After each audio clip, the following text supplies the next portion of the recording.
ఈరోజు tubal pregnancy గురించి మాట్లాడతాను. సో ట్యూబల్ ప్రెగ్నెన్సీ అనేది ఎక్టోపిక్ ప్రెగ్నెన్సీ అనమాట. సో గర్భసంచిలో యూజువల్గా బేబీ అనేది ఫామ్ అవుతుంది. గర్భసంచిలో లేకుండా ట్యూబ్లో, ఓవరీలో ఆర్ పొట్టెలో వేరే ఎక్కడైనా ఫామ్ అయితే కూడా దాన్ని ఎక్టోపిక్ ప్రెగ్నెన్సీ అంటాం. సో జనరల్గా ఒక లేడీకే గర్భసంచి, 2 ట్యూబ్, 2 అండాశయం ఉంటుంది అనమాట. సో మిడిల్ ఆఫ్ ద సైకిల్లో ఈ అండాశయం నుంచి ఎగ్ అనేది రిలీజ్ అయ్యి ట్యూబ్లో ఉంటుంది అనమాట. సో స్పర్మ్ అనేది ఆ ట్యూబ్లో వచ్చి ఎగ్ని మీట్ అవుతుంది. సో ట్యూబ్లో ఎస్పెషలీ ఎండ్ ఆఫ్ ద ట్యూబ్లో ఈ బేబీ అనేది డెవలప్ అవుతుంది, యాంప్లరీ ఎండ్ అంటాము. దాని తర్వాత మెల్లగా ఆ ట్యూబ్లో ట్రావెల్ చేసుకుని గర్భసంచిలో వచ్చి కూర్చోవాలి. This is the natural process అనమాట. సో ఇప్పుడు ఈ బేబీ అనేది ట్యూబ్లో ఫామ్ అయిన తర్వాత ఈ ట్రావెల్ చేసినప్పుడు ఏదైనా ప్రాబ్లం ఉంటే కూడా ఈ బేబీ అనేది స్టక్ అయిపోతుంది. సో ఇన్ కేస్ ట్యూబ్లో ఏదైనా ఇన్ఫెక్షన్ ఉంటే కూడా ఏమవుతుంది, ట్యూబల్లో కొంచెం డ్యామేజ్ అవుతుంది. సో ట్యూబ్స్లో చాలా మైన్యూట్ స్ట్రక్చర్స్ ఉంటాయి అన్నమాట. అంటే థ్రెడ్ లాగా చిన్న చిన్న స్ట్రక్చర్స్ ఉంటుంది.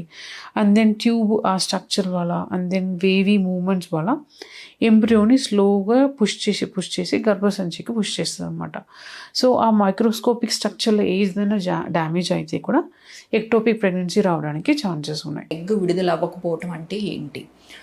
సో ఎగ్ విడుదల అవ్వటం అనేది it is a procedure naturally occurs in every female body after attaining puberty అనమాట. సో మెన్స్ట్రువల్ సైకిల్స్ రెగ్యులర్గా రావాలన్నా ఓవులేషన్ అనేది every month between 10th day to 20th day మధ్యలో అనేది ఫాలికల్లోంచి ఒక ఊసైట్ అనేది రిలీజ్ అవుతూ ఉంటుందన్నమాట. సో యూజువల్గా ప్రెగ్నెన్సీ ప్లాన్ చేసుకోవాలి అనుకున్న వాళ్ళు యూజువల్గా ఫర్టైల్ పీరియడ్ ఎప్పుడంటే పీరియడ్ వచ్చిన 10th డే నుంచి 20th డే అనేది మనం కన్సిడర్ చేస్తాం. సో ఈ టైంలో mostly it is a fertile period, ఎందుకంటే ఓవులేషన్ అనేది న్యాచురల్గా బాడీలో జరుగుతుంది. సో కొంతమందికి ఏంటంటే ప్రెగ్నెన్సీ అనేది డిలే అవుతూ ఉంటుంది, ఈవెన్ మెడిసిన్స్ వాడినా ప్రెగ్నెన్సీ అనేది కన్ఫర్మ్ అవ్వదు.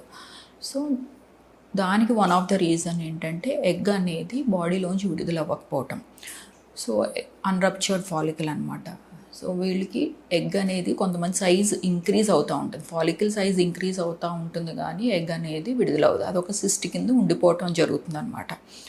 సో దీనికి కారణాలు వచ్చేసరికి పిఐడి, పెల్విక్ ఇన్ఫ్లమేటరీ డిసీజెస్ ఏమన్నా ఉన్నా, ఇన్ఫెక్షన్స్ అనమాట, గర్భసంచిలో ఏమైనా ఇన్ఫెక్షన్స్ ఉన్నా ఒకటి, రెండవది ఎండోమెట్రియోసిస్ అనేది ఉన్నా, సో అది గ్రేడ్ 2 గ్రేడ్ 3లో ఉన్నా కూడా ఎండోమెట్రియోసిస్ ఉన్నా, 4 ప్రీవియస్ సర్జరీస్ ఏమన్నా అయినా కూడా ఎడహెషన్స్ వల్ల అనమాట, అతుకుల వల్ల బాడీలో ఓవరీ యొక్క మూమెంట్ అనేది కరెక్ట్గా ఉండదు అనమాట. సో ఓవరీ ఫాలికల్ యొక్క రప్చర్ అనేది అవ్వదు. మనం ఫర్టిలిటీలో చేసే one of the common treatments IUI treatment అని ఉంటుంది కదా.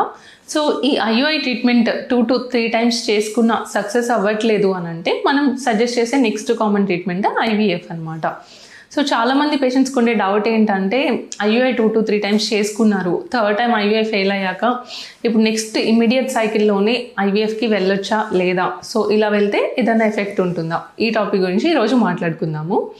సో ఐయుఐ చేసిన ఇమీడియట్ సైకిల్లో కూడా ఐవీఎఫ్ అనేది డెఫినెట్గా ప్లాన్ చేసుకోవచ్చు అండి. సో ఎందుకంటే మనకి ఎవ్రీ మంత్ ఎగ్స్ అనేవి రిక్రూట్ అవుతూనే ఉంటాయన్నమాట. ఒక సైకిల్లో ఉన్న ఎగ్స్ మనకి ఓవులేషన్ అవ్వకుంటే రిమైనింగ్ ఎగ్స్ అన్ని ఎట్రిషియా అయిపోతాయి. సో నెక్స్ట్ సైకిల్లో కొత్తగా మళ్ళీ ఎగ్స్ అనేవి రిక్రూట్ అవుతాయి అన్నమాట. సో మనం ఐవీఎఫ్ స్టార్ట్ చేసే ముందు బేసిక్గా ఒక స్కాన్ చేసుకుని ఎగ్స్ ఎట్లా ఉన్నాయి, ఏమైనా సిస్ట్ ఉందా, హార్మోన్స్ ఎలా ఉన్నాయి, ఇవన్నీ చూసుకుని బాగున్నట్లయితేనే మనం ఐవీఎఫ్ అనేది స్టార్ట్ చేసుకుంటాం. సో ఐయుఐ అయ్యాక ఐవీఎఫ్ చేయడం వల్ల సక్సెస్ రేట్ ఏమైనా ఎఫెక్ట్ అవుతుందా మేడం అంటే దీనివల్ల సక్సెస్ రేట్ అయితే ఎఫెక్ట్ అవ్వదండి. ఐవీఎఫ్ సక్సెస్ అనేది మనకి చాలా ఫ్యాక్టర్స్ మీద డిపెండ్ అయి ఉంటుంది అనమాట. లైక్ ఏజ్, ఎగ్ నెంబర్ ఎంత ఉంది, మెయిల్ ఫ్యాక్టర్ ఏదైనా ఉందా, సో ఎగ్ స్పర్మ్ క్వాలిటీ ఎలా ఉంది, ఎంబ్రియో క్వాలిటీ ఎట్లా ఉంది, యూటరస్ హెల్త్ ఎలా ఉంది, సో ఈ అన్ని ఫ్యాక్టర్స్ మీద ఐవీఎఫ్ సక్సెస్ రేట్ అనేది డిపెండ్ అయి ఉంటుంది. సో ఐయుఐ చేసుకున్నా కూడా ఇమీడియట్గా మీరు ఐవీఎఫ్ సైకిల్ కూడా ప్లాన్ చేసుకోవచ్చు అండి. దానివల్ల సక్సెస్ రేట్స్ మీద ఎలాంటి ఎఫెక్ట్ అనేది ఉండదన్నమాట. Thank you. సో ఈ రోజు మనకు ఒక పేషెంట్ ఒక క్వశ్చన్ అడిగారు, మేడం మేము ఐవీఎఫ్ ట్రీట్మెంట్ తీసుకొని కన్సీవ్ అయ్యాము, సో ఇప్పుడు మాకు నార్మల్గా డెలివరీ అయ్యే ఛాన్సెస్ ఉంటాయా అని చెప్పి ఈ పేషెంటే కాదు చాలా మంది అడుగుతూ ఉంటారు. సో ఇందులో మీరు గుర్తుపెట్టుకోవాల్సిన విషయం ఏంటంటే, సో మీకు ప్రెగ్నెన్సీ వచ్చిన తర్వాత అది మీరు నార్మల్గా కన్సీవ్ అయినా లేదా ఐయుఐ ట్రీట్మెంట్లో కన్సీవ్ అయినా ఐవీఎఫ్ ట్రీట్మెంట్లో కన్సీవ్ అయినా వన్స్ ప్రెగ్నెన్సీ వచ్చిన తర్వాత సో మీకు ఎలా డెలివరీ అవుతారు అనేది మీకు ఇనిషియల్గా డిసైడ్ అవ్వదు. సో యూజువల్గా నార్మల్ డెలివరీ అవ్వాలంటే డెలివరీ టైంలో మీకు బేబీ వెయిట్ ఎంత ఉంది, సో బేబీ చుట్టూ ఉమ్ము నీరు అనేది ఉంటుంది, సో ఉమ్ము నీరు ఎలా ఉంది, సో దాని తర్వాత ప్లసెంటా పొజిషన్ ఎలా ఉంది. సో కొంతమంది పేషెంట్కి ప్లసెంటా అనేది మొత్తం కవర్ చేసి ఉంటుంది ఇంటర్నల్ లాస్ని, సో అటువంటి పేషెంట్స్కి నార్మల్ లేబర్ డిఫికల్టీ అవుతుంది. లేదు మీకు ట్విన్స్ ఉన్నారా, సో ఇలా ఎటువంటి పేషెంట్కైనా డెలివరీ అయ్యే టైంలో సో ఇవన్నీ ఫ్యాక్టర్స్ ప్లే చేస్తాయి. జనరల్గా జెనెటికల్ అబ్నార్మాలిటీస్ అంటే Down syndromes, Patau syndromes and Turner's, Klinefelter syndromes అని రకరకాల సిండ్రోమ్స్ అనేవి వస్తాయన్నమాట. ఈ మధ్యకాలంలో చాలామంది బేబీస్కి ఆటిజం అని, ఏడిహెచ్డి కానీ వింటూ ఉన్నాం మనం. సో ఆ జెనెటికల్ ప్రాబ్లమ్స్ కూడా తెలుసుకోవచ్చా అంటే it is difficult to tell.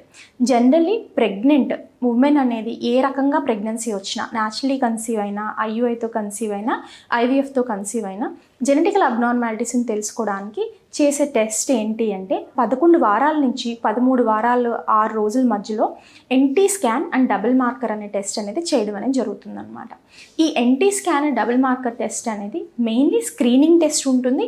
It is universal screening, అంటే ఇర్రెస్పెక్టివ్ ఆఫ్ ఏజ్ గ్రూప్కి యూనివర్సల్గా మనం స్క్రీన్ చేసుకోవడం అనేది జరుగుతుందన్నమాట. ఈ particular NT scan and double మార్కర్లో మనం కనుక్కునేది ఏంటి అంటే what is the risk of mother having Down syndrome, Patau syndrome అనేది మనకు అర్థమవుతుంది అనమాట. దీంట్లో 3 జెనెటికల్ అబ్నార్మాలిటీస్ ఉండే బేబీస్ని మనం ఐడెంటిఫై అనేది చేయొచ్చు అనమాట. సో ఈ సిండ్రోమ్స్ అనేవి జనరల్గా ఏ ఏజ్ గ్రూప్స్లో మనం ఎక్కువ చూస్తుంటాము అంటే ఎక్కువగా 35 years కన్నా ఎక్కువ ఉన్న వాళ్ళలో 1 in 250 పేషెంట్స్లో ఒకళ్ళకి అబ్నార్మాలిటీ ఉండే అవకాశం అనేది ఉంటుంది. బట్ యంగ్స్టర్స్లో ఏంటి అంటే జెనెటికల్ అబ్నార్మాలిటీస్ తక్కువే ఉంటాయి అన్నమాట.